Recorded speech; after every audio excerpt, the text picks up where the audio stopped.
Everyone, good morning and welcome back to my channel. তোমরা সবাই কেমন আছো? আশা করছি সবাই ভালো আছো, সুস্থ আছো। আমিও কিন্তু বেশ ভালো আছি। তো আরও একটা নতুন ভিডিও নিয়ে চলে এসেছি। তো আগের ভিডিওতে তোমরা অনেক ভালোবাসা দিয়েছো। তো তোমরা অবশ্যই কমেন্ট করে জানিও যে আমার এই ব্লগগুলো, ডেলি ব্লগগুলো তোমাদের কেমন লাগছে।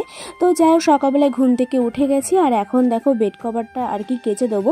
আর আমি দুদিন অন্তর আর কি বেড কভারটা চেঞ্জ করি। তো আজকেও সকালবেলা উঠে বেড কভারটা কিন্তু চেঞ্জ করে নিলাম, আর তার সাথে কিন্তু আর একটা বিছনা মানে চাদর আর কি পেতে নিলাম। তো যাই হোক, এখানে দেখো আমি এখন একটা বিছনা চাদর আর কি পেতে নিচ্ছি। তার আগে জ্বালাটা আর কি খুলে দিলাম। আর তোমরা আমাকে কমেন্ট করেছো, দিদি হোম ট্যুর দাও, তোমার রুম ট্যুর দাও। তো যাই হোক, আমি আমার রুমটা আরেকটু সাজিয়ে নিই, তারপরে তোমাদের সঙ্গে অবশ্যই শেয়ার করব। তো যাই হোক, এদিকে দেখো এই যে বিছনা চাদরটা পাতার পরে এরকম লাগছে। তারপর কিন্তু আমি স্নান করে নিয়েছিলাম। আর এখানে দেখো এখন আর কি ওই টিপ সিঁদুর মানে স্নান করার পরে আর কি বেসিক যে স্কিন কেয়ারটা সেটাই আর কি করে নিলাম। আর আগের ভিডিওতে আমি চুলটা খুলে রেখে সিঁদুর পরেছিলাম। তোমরা আমাকে অনেকেই কমেন্ট করেছো, দিদি চুল খুলে সিঁদুর পরতে নেই। তো এটা তো আমি জানতাম না। তো যাই হোক, তোমরা কমেন্ট করেছিলে বলেই কিন্তু জানতে পারলাম। তারপর আমি মায়ের কাছে শুনলাম আর কি। তো যাই হোক, আজকে কিন্তু আমি চুলটা বেঁধেই সিঁদুর পরেছিলাম। তো আমাকে কেমন লাগছে অবশ্যই কমেন্ট করে জানিও। তো যাই হোক, তারপরে এদিকে দেখো আমি চলে এসেছি ঠাকুর ঘরে। আর বিয়ের পর থেকে আমার শ্বশুর বাড়িতে প্রথম কাজ হলো পুজো দেওয়া। তো স্নান করে কিন্তু আমি ঠাকুর ঘরে এসে আগে কিন্তু পুজোটাই দিয়ে নিই। তো যাই হোক, আমি তারপরে ছাদে চলে এসেছি ঠাকুরের থালা বাসন মাজতে। তো আজকে হচ্ছে আর একটা দিন, সেটা হচ্ছে আজকে আমি অষ্টমঙ্গলায় যাব। তো আমার এক সপ্তাহ বিয়ে হয়েছে, আমি আজকে অষ্টমঙ্গলায় যাব। বিয়ের একদিন দুদিন পরেই সবাই অষ্টমঙ্গলায় যায়, কিন্তু আমার শ্বশুরবাড়িতে একটা নিয়ম আছে যে মানে দিনক্ষণ দেখে, ভালো দিন ভালো সময় দেখে কিন্তু যেতে হয়। তো সেই হিসেবে কিন্তু আজকের দিনটা ভালো ছিল, ওর জন্য কিন্তু আজকেই আমরা বিকেল আর কি যাব।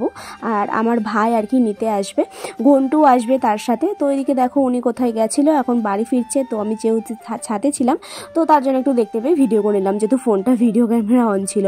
তো যাই হোক, তারপরে আমি ওকে বলছিলাম যে হচ্ছে তোমার ফুল তুলে আনতে। তো আমি এখনও আর কি ফুল তুলতে যাইনি রাস্তার ধারে, ওর জন্য ওই আর কি বলেছিলাম যে তুমি বলতে গাছটা অনেক উঁচুতে ছিল, আমি হাতেও ভাবো না ওর জন্য। তো যাই হোক, ও কিন্তু ফুলটা আর কি আমাকে তুলে আর কি নিয়ে এসে দেয়। তো আমি এখানে বসেছিলাম আর কি। তো তারপরে হচ্ছে ও আমাকে ফুলটা তুলে দিয়ে আনার পরে আমি হচ্ছে পুজো দিতে যাব। আমার আর কি ঠাকুরের থালা বাসন সব কিছু মাজা হয়ে গেছে। তো দেখো এখানে দেখো ফুল তুলে এনে দিয়েছে। আর তারপরে কিন্তু ভিডিও করতে পারি, তারপরে পুজো দিয়ে তারপরে তোমাদের সাথে দেখালাম। তো এই যে আমার পুজো দেওয়া হয়ে গেছে। তো এবার যাব হচ্ছে রান্নাঘরে মায়ের কাছে। তো এখন হচ্ছে আমার পুজো দিতে দিতে প্রায় আমার ওই 10টা বেজে যায়। তো ঘুম থেকে যেহেতু একটু উঠতে লেট হয়ে যায়। তো এদিকে দেখো মা আজকে সকালবেলায় বানিয়েছিল ডাল, আলু ভাজা। তো দুপুরেও আবার রান্নাবান্না হবে, যেহেতু আমার ভাই আসবে। আর ও আজকে নিচে বসে খাচ্ছিল বলে ভাবলাম যে আমিও একটু নিচে বসে খাই আর কি। তো তারপরে দেখো এখানে আর কি ভাত খাওয়ার পরই কিন্তু ওরা চলে এসেছিল, আমার ভাই আর ঘন্টু। তো ঘন্টু কিন্তু বিয়ের পর এই প্রথম এলো আর কি আমাকে নিতে। তো এই যে গাড়িতে নাকি ঘুমিয়ে পড়েছিল। তো যাই হোক, ওকে দেখে আমার ভীষণ। একটু হাই করো মা, বলে আমি এসে গেছি।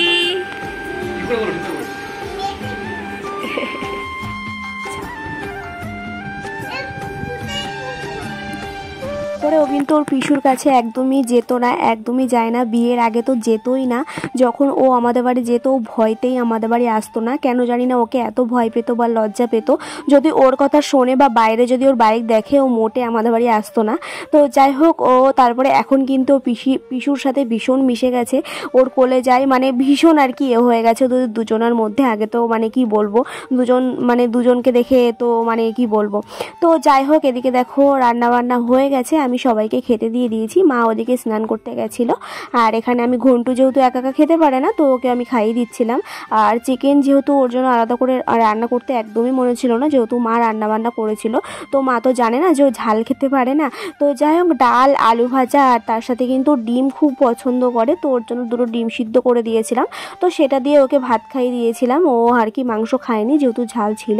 তো যাই হোক, এখন ওকে খাওয়াচ্ছি। আর তার সাথে কিন্তু ভাই আর যে গাড়ি মানে কি ড্রাইভার গাড়ি চালিয়ে আর কি নিয়ে এসেছিলেন, তিনিও আর কি খাচ্ছিলেন। আর এখানে দেখো টুকাইদা এসেছিল। তো টুকাইদাকে অনেক করে বললাম যে খেতে, কিন্তু খেলো না। তার সাথে কিন্তু একটু চাটনি আর পাঁপড় খেলো শুধু। তো তারপরে চলে এসেছিলাম রেডি হতে। আর প্রায় হচ্ছে আমাদের 3টের আগে বেরোনোর কথা ছিল, কিন্তু লেট হয়ে গেছিলো। তো যাই হোক, এদিকে দেখো এখন হচ্ছে আমি গুছিয়ে নিচ্ছি। আর হচ্ছে এখানে আর কি একটু হালকা করে সেজে নিচ্ছি, যেহেতু প্রথমবার যাচ্ছি বাড়িতে বিয়ের পর, ওর জন্য। তো এই শাড়িটা হচ্ছে আমার আর কি মানে তত্ত্বে দিয়েছিল বউ ভাতে। তো যাই হোক সেটাই পরলাম। আর ব্লাউজ যেহেতু আর কি রেডি করা নেই, ওর জন্য কিন্তু নর্মাল আমার অন্য আরেকটা শাড়ির আর কি সেম কালার ছিল, তো সেটাই আর কি পরলাম। জানি না কতটা কি ঠিকঠাক হয়েছে। তো এটাই পরেছিলাম ব্লাউজটা, আর তার সাথে এই শাড়িটা, আর কিছু আর কি গয়না পরেছিলাম। তো যাই হোক, এই যে তোমাদের দাদাভাইও রেডি হয়ে নিয়েছিল, এখন আমরা বেরিয়ে যাব। আর তারপরে হচ্ছে আমার শ্বশুরবাড়িতে একটা নিয়ম আছে, অষ্টমঙ্গলায় যাওয়ার আগে নাকি আর একবার বরণ করতে হয়, আশীর্বাদ করতে হয়। তো এখানে দেখো জেঠি বৌদি সবাই চলে এসেছে। এখানে আমার শাশুড়ি মা আর কি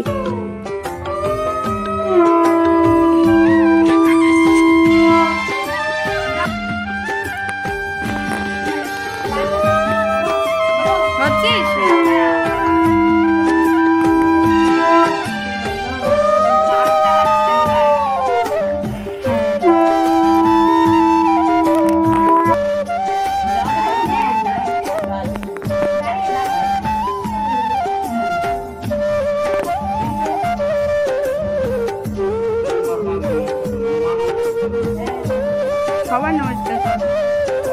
শুয়ে পড়ে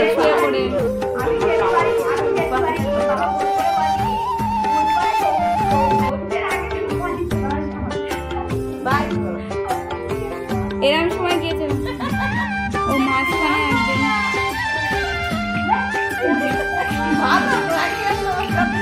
শুয়ে পড়ে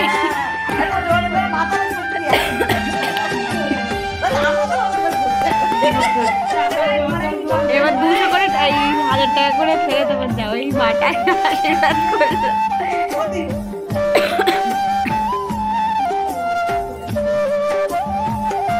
বড় নমস্কার কিরম করে করতে যেন জানে না।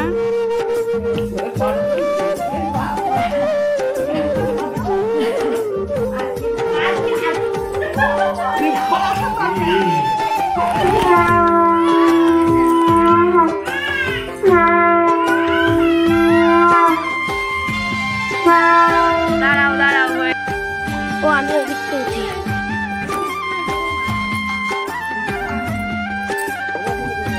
ওই তো তোমার ছেলে দাঁড়া।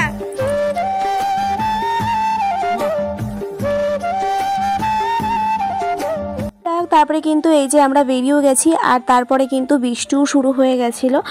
আর আমাদের বাড়ি এখান থেকে প্রায় ওই 40-50 মিনিট মতো লেগে যাবে। আর ভীষণ আনন্দ হচ্ছিল, সত্যি এটা বোঝানোর মতো না।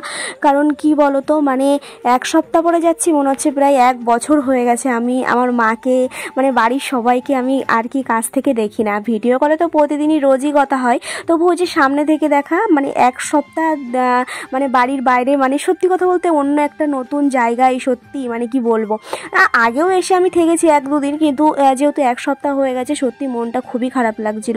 মনে হচ্ছে কতদিন হয়ে গেছে মাকে সামনে থেকে দেখি না, নিজের মানুষগুলোকে মানে সামনে থেকে দেখি না, কথা বলতে পারি না, গল্প করতে পারি না, সত্যি ভীষণই খারাপ লাগছিল। যাই হোক, তারপরে কিন্তু এই যে বাড়িতে চলে এসেছি। আর এখানে আমাদের বাড়িতে নিয়ম আছে আর কি, এই বিয়ের পিঁড়িতে দাঁড়িয়ে প্রায় সবারই নিয়ম আছে। তো যাই হোক, ওখানে দাঁড়িয়ে আর কি বরণ করবে, সবাই আশীর্বাদ করবে, তারপরে আর কি ঘরে আর কি উঠবো। তো যাই হোক, এখানে দেখো সবাই আর কি চলে এসেছিল, জেঠি, কাকিমা, ঠাকুমা।